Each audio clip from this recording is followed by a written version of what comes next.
오늘을 사랑하는 묵상 시간입니다. 오늘 본문 말씀 룻기 1장 19절입니다. 이에 두 사람이 베들레헴까지 갔더라. 베들레헴에 이를 때 온 성읍이 그들로 말미암아 떠들며 이르되 이가 나오미냐 하는지라. 나오미는 남편과 함께 모압 땅에 가서 잘 살아보려고 했지만 하나님께서 그 가정을 치시는 바람에 모든 것을 다 잃고 이제 고향에 돌아오게 되었습니다. 이때 나오미에게 가장 고통스러운 것은 고향 사람들의 따가운 시선이었을 것입니다. 나오미가 10년 전에 베들레헴을 떠날 때에는 풍족한 중에 떵떵거리면서 떠났을 것입니다.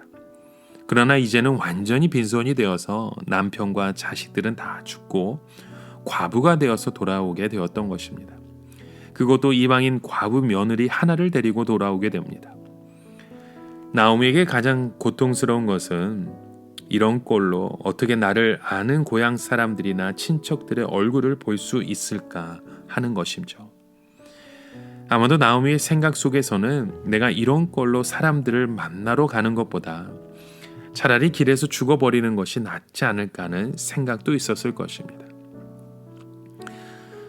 그 자리에서 나오미와 룻은 서로를 의지하면서 모압 땅을 떠나 고향인 베들레헴까지 돌아오게 되었습니다. 이 길은 여자 둘이서 여행하기에는 너무나도 멀고 또 위험한 길이었습니다. 그러나 나오미와 룻은 하나님의 보이지 않는 손의 인도하심으로 무사히 베들레헴으로 도착할 수 있게 되었습니다. 그러나 그들이 막상 베들레헴에 들어오게 되었을 때 그들을 기다리고 있는 것은 큰 수치와 굴욕이었습니다. 우선 나오미와 룻이 아무것도 없는 가운데 살아야 하는 것은 물론이지만 그것 이전에 그들이 견뎌야 했던 주위 사람들의 비난과 조롱의 말들이 있었습니다. 나오미와 룻이 베들레헴에 돌아왔을 때 고향에서는 적지 않은 소동이 일어나게 되었죠. 베들레헴은 큰 도시가 아니고 아주 자그마한 도시였습니다. 그래서 베들레헴에서는 누가 누구인지 다 알고 있었고 무슨 일이 일어나도 금방 도시 전체에 소문이 나는 곳입니다. 그렇기 때문에 나오미가 10년 전에 자기 재산을 다 챙겨서 모압으로 이사를 간 후에 10년 만에 모든 것이 망해서 빈털터리가 되어서 그것도 남자들은 다 죽고 과부가 되어서 돌아왔을 때 온 베들레헴이 떠들썩하게 되었던 것입니다. 누가 봐도 나오미 가정은 망한 가정이었고 하나님의 심판을 받은 가정이었습니다. 아마도 사람들은 그런 나오미를 보고 말들을 많았을 것입니다. 그래 혼자 잘 먹고 잘 살려고 떠들다니 이제 망해서 돌아왔구나. 하나님이 너희를 심판하신 거야. 그렇게 사람들은 정죄했었겠죠. 갈 때는 무슨 마음을 가지고 이제 다 망하니까 무슨 낯짝으로 뻔뻔스럽게 나타났냐고 비난하는 사람들도 있었을 것입니다. 나오미와 룻이 하나님께로 돌아와서 신앙생활을 하는데 가장 큰 걸림돌이 되었던 것은 바로 그들의 사정을 잘 아는 사람들의 비난과 조롱이었습니다.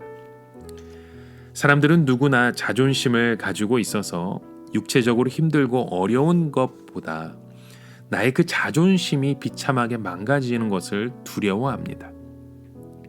특히 예수 믿는 사람들은 적어도 가족이나 가까운 친구들에게 내가 예수 믿어서 이렇게 잘 되었다는 것을 보여주고 싶고 인정받고 싶어 합니다.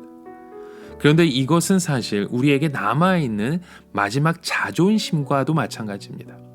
그래서 어떻게 해서든지 자기를 모르는 사람에게 가서 살려고 하고 전혀 모르는 새로운 곳으로 가서 살고 싶어 합니다.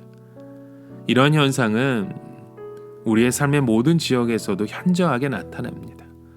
도시에 가서 살기 원하는 사람은 남들이 하는 일에 별로 관심을 가지지 않습니다. 그저 자기 일이 중요할 뿐입니다. 그러나 시골에 가서 남의 일에 관심을 가지는 사람들을 보면 아주 사소한 것도 또 그곳에서는 금방 소문이 퍼지는 것도 보게 됩니다. 아마도 그 시골이라는 특성 안에서 사회가 좁아서 그런 것이도 있었겠죠. 하나님의 백성들에게 가장 부끄러운 것은 내가 은혜 받은 결과가 가족이나 가까운 사람들에게 보여줄 것이 아무것도 없다는 것입니다. 하나님께 은혜 받은 결과가 눈에 보이는 것이 아무것도 없는 것입니다. 그래서 가족에게 부끄럽고 친척들에게, 형제들에게 부끄러울 때가 많습니다. 그리고 가장 무서운 말이 무엇입니까? 너는 요즘에 무엇을 하며 지내느냐고. 어떤 사람은 내가 그렇게 열심히 예수 믿은 결과가 겨우 그것이냐고 그렇게 우리를 공격하기도 합니다. 그러나 우리가 진짜 하나님의 은혜를 받았다면 이것 또한 각오해야 합니다. 또 그렇게 말할 수밖에 없는 다른 사람들의 모습을 우리가 이해할 수도 있어야 합니다. 여러분, 오늘 우리가 받은 은혜에 비해서 우리가 지금 겪고 있는 시련은 아무것도 아닙니다. 때로는 다른 사람들이 우리에게 그 정죄의 모습으로, 비판의 모습으로 우리에게 다가온다 할지라도 이곳에서 그들을 바라보며 주 예수 그리스도의 그 십자가를 지고 주님의 그 은혜 가운데 거하시는 저와 여러분의 삶의 고백이 되어지시길 주님의 이름으로 간절히 축원합니다. 오늘을 살아가며 한 가지 묵상의 질문을 드립니다. 여러분, 오늘 우리의 삶 가운데 찾아오는 그 사람의 고백들을 보십시오. 그곳에서 어떠한 소리를 듣고 있으십니까? 비난과 조롱과 정죄의 소리입니까? 아니면 그곳에서 하나님의 그 은혜를 소망하며 주님을 바라보기 원하는 그들의 마음을 우리는 보고 있으십니까? 우리가 이곳에서 붙들어야 될 것이 무엇인지, 또 우리가 소망해야 될 것이 무엇인지 다시 깨달아 알아가시는 저와 여러분의 하루의 삶의 고백이 되어지시길 주님의 이름으로 축원합니다. 함께 기도합니다. 참 좋으신 주님, 오늘 우리에게 주신 그 은혜가 족합니다. 또 우리의 삶 가운데 주신 그 십자가의 삶이 우리의 그 기쁨이 고백이 되길 간절히 소망하오니 오늘도 우리 세상 속에서 들리는 음성에 귀 기울이는 것이 아니라 오직 주님만을 바라보며 주의 음성에 귀 기울이는 우리의 삶의 고백되게 하여 주시옵소서.